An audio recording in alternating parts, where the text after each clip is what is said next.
शेवटी मंत्रिमंडळात परत आले आहेत, तुमची पहिली प्रतिक्रिया? आज राष्ट्रवादी काँग्रेस पक्षाचे नेते छगनरावजी भुजबळ साहेब यांचा मंत्रिमंडळामध्ये परत एकदा समावेश झालेला आहे। आधीच्या काळामध्ये त्यांचा मंत्रिमंडळामध्ये समावेश झाला होता, त्यानंतर काही ठिकाणी त्यांनी नाराजी व्यक्त केली होती, परंतु कुठेही पक्षापासून ते दूर गेले नव्हते। राष्ट्रवादी काँग्रेस पक्षाच्या अनेक कार्यक्रमामध्ये उपस्थित होते आणि आज खऱ्या अर्थानं त्यांची नाराजी या ठिकाणी दूर करण्याचं काम पक्षाकडनं केलेलं आहे। आज भुजबळ साहेबांसारखा एक अनुभवी नेते हे मंत्रिमंडळात त्यांची परत एकदा वर्णी लागलाय, याचं समाधान पक्ष म्हणून आम्हाला नक्कीच आहे। अजित पवार प्रचंड मोठी चूक करत आहेत, त्याच्या परिणामाला त्यांना सामोरं जावे लागेल असं जरांगे म्हणतायत। राष्ट्रवादी काँग्रेस पक्षाचे राष्ट्रीय अध्यक्ष, राज्याचे उपमुख्यमंत्री अजितदादा पवार हे एका समाजाचे नेते नसून ते सर्व समाजाचे नेते आहेत। त्याच्यामुळं जरांगे पाटलाने हे बोलल्यामुळं याच्यात काही मला वाटतंय वेगळं विचार करण्याची गरज नाही। भुजबळ साहेबांसारखा एक अनुभवी मातब्बर नेता हा मंत्रिमंडळात असणं तितकंच गरजेचं आहे। जरांगे पाटलांनी त्यांचं जी काही म्हणणं असेल किंवा त्यांच्या ज्या काही भावना असतील त्या व्यक्त केल्या असतील, परंतु अजितदादा हा सर्वसमावेशक नेतृत्व असल्यामुळं त्यांच्या एवढ्या म्हणण्याला आम्ही महत्त्व देत नाही। भुजबळांना मंत्रिपद देणं म्हणजे देवेंद्र फडणवीसांचा डाव पण असू शकतो अशी पण त्यांची टीका आहे। ते काय बोलले हे यांच्यापेक्षा आमच्या पक्षाच्या वाढीसाठी आमच्या पक्षाच्या नेतृत्वाने भुजबळ साहेबाला आज मंत्रिमंडळामध्ये स्थान दिले हे आमच्यासाठी महत्त्वाचे। कोण काय बोलतंय, कोण काय टीका करतंय, यापेक्षा एक अनुभवी नेतृत्व मंत्रिमंडळात वर्णी लागलंय हे आमच्या दृष्टीने महत्त्वाचं आहे। महाराष्ट्राला ईडी भूषण मंत्री पुन्हा एकदा लाभला आहे अशी अंजली दमने यांनी ट्विट करत टीका केलेली आहे। हे बघा, हे असे काही समाजामध्ये उपटसुंबू लोक आहेत, त्यांचं काम फक्त टीका करणे एवढंच असतं। अशा लोकांच्या टीकेला फारसं महत्त्व देण्याची गरज नाही, कारण भुजबळ साहेबाला कोर्टाने क्लीन चिट दिलेले। भुजबळ साहेबाची किंवा आमच्या राष्ट्रवादी काँग्रेस पक्षाच्या नेत्याची चौकशी हे दोन नाही 3 एजन्सीकडनं झालेल्या आहे। त्या तिन्ही एजन्सीकडनं त्यांना क्लीन चिट भेटल्याच्या नंतर ते आज मंत्रिमंडळामध्ये आहेत। अंजली दमनियासारख्या लोकांनी हे खरे या महाराष्ट्राचे निंदक म्हणून त्यांची ओळख केली पाहिजे। त्यांचं कामच फक्त टीका करणे, समाजामध्ये बदल घडवण्यासाठी कुठलंही योगदान नसलेल्या नेत्याचं टीकेला फारसं महत्त्व राष्ट्रवादी काँग्रेस पक्ष देत नाही। सरन्यायाधीश मुंबईत आलेले होते, त्यावेळेला प्रोटोकॉल पाळला आला नाही आणि प्रोटोकॉल जर सरन्यायाधीशांसाठी पाळला जात नसेल तर कारवाई करण्यात यावी अशा पद्धतीचं पत्रक राष्ट्रपतींना नाना पटोले यांनी लिहिलेलं आहे। खरं तर हा शिष्टाचाराचा भंग आहे का?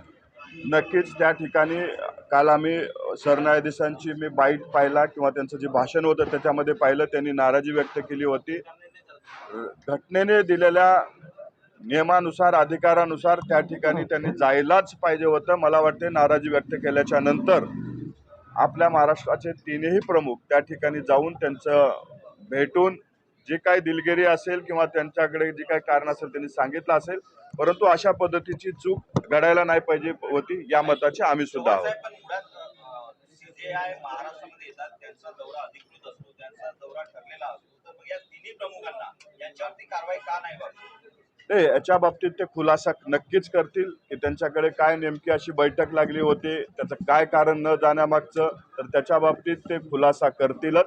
परंतु संविधानिक पदावर बसलेल्या व्यक्तीचा प्रोटोकॉल पाळला गेलाच पाहिजे या मताचे आम्ही सुद्धा आहोत। त्याच्या बाबतीत महाराष्ट्राचे नेते, मुख्यमंत्री, उपमुख्यमंत्री निर्णय घेतील। स्थानिक स्वराज्य संस्थेच्या निवडणुका डोळ्यासमोर ठेवून ओबीसी नेत्याला मंत्रिपद देऊन ओबीसी समाजाला खुश करण्याचा प्रयत्न आहे का महायुतीचा? असं काहीही नाही। राष्ट्रवादी काँग्रेस पक्ष किंवा महायुतीचं सरकार कुठल्याही निवडणुका डोळ्यासमोर ठेवून निर्णय घेत नाही। भुजबळ साहेबांच्या येण्यानं महायुतीचं मंत्रिमंडळ अधिक बळकट झालं। भुजबळ साहेबांच्या येण्यानं एक अनुभवी नेता हा मंत्रिमंडळामध्ये सहभागी झाला, याचा आनंद आहे। ओबीसी समाजाचे अनेक नेते ऑलरेडी मंत्रिमंडळामध्ये होते। ओबीसी समाजाला महायुतीच्या सरकारनं न्याय देण्याचं काम केलं होतं, परंतु भुजबळ साहेबांच्या येण्यानं अधिक बळ भेटला एवढं मात्र आहे।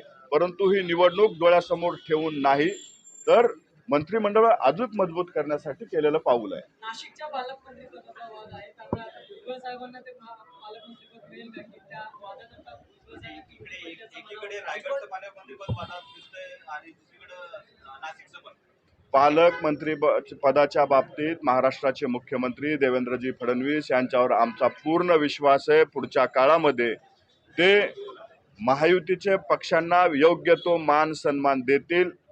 जिथलं पालकमंत्री पद राष्ट्रवादी काँग्रेस पक्षाच्या पारड्यामध्ये येईल ते भविष्य काळामध्ये लवकरच तुम्हाला या ठिकाणी कुठला पालकमंत्री कुठल्या पक्षाचा असेल ते दिसून येईल. पण तुमची इच्छा आहे का ते तुमच्याकडे यावं म्हणून? भुजबळांच्या बाबतीत तुम्ही आग्रही असाल का? माझ्या इच्छेपेक्षा माझ्या पक्षाची भूमिका माझ्यासाठी महत्वाची आहे. माझी इच्छा असून चालणार नाही, तर आमच्या पक्षाची आणि महायुतीची संयुक्त काय बैठक होते त्या बैठकीत काय निर्णय होतो हे महत्वाचं आहे. आणि महायुतीचे नेते जे काही निर्णय घेतील हे सगळ्याला मान्य करावा लागेल. पदाची शपथ घेतल्यानंतर आता भुजबळांची नाराजी दूर झाली असं समजायचं का? 100% ते आधीही नाराज नव्हते. त्यांच्या मनामध्ये थोडीशी खंत होती. नाराज असते तर राष्ट्रवादी काँग्रेस पक्षाच्या अनेक कार्यक्रमाला त्यांनी हजेरी लावलेली नसती. भुजबळ साहेब राष्ट्रवादी काँग्रेस पक्षाच्या अनेक कार्यक्रमाला आलेत. त्यांनी कार्यकर्त्यांना मार्गदर्शन केले, मनोबल वाढवण्याचं काम केलेले, त्याच्यामुळे त्यांची नाराजी नव्हती. परंतु सुरुवातीच्या काळात जे काही होतं ते आज दूर झालेलं आहे. आणि भुजबळ साहेब आज मंत्रिमंडळात आल्यानं आमचं सुद्धा राष्ट्रवादी काँग्रेस पक्षाचं मंत्रिमंडळ अधिक मजबूत झालं. मंत्रिमंडळामध्ये आणखीन काही मित्रांचा तुम्ही समावेश कराल का? मनोमिलन, कुटुंब मिलन होण्याच्या शक्यता किती? पुढच्या काळामध्ये तुम्हाला बऱ्याच गोष्टी या ठिकाणी पाहायला भेटतील. तुम्ही फक्त जागते रहो एवढंच मी तुम्हाला म्हणेन. अनेक गोष्टी घडामोडी पुढच्या काळात घडून येतील. म्हणून नाही तर या ठिकाणी एक मंत्रिपद आमचं रिक्त होतं. त्या ठिकाणी आमचे वरिष्ठ नेते भुजबळ साहेब त्यांना त्या पदाचा अनुभव होता आणि त्या ठिकाणी त्यांची निवड झालेली आहे आणि मंत्रिमंडळ मजबूत केलेलं आहे. रिप्लेसमेंट म्हणून नाही तर त्यांचा अनुभव पाहून त्या ठिकाणी त्यांची मंत्रिमंडळामध्ये वर्णी लागलेली आहे. धन्यवाद.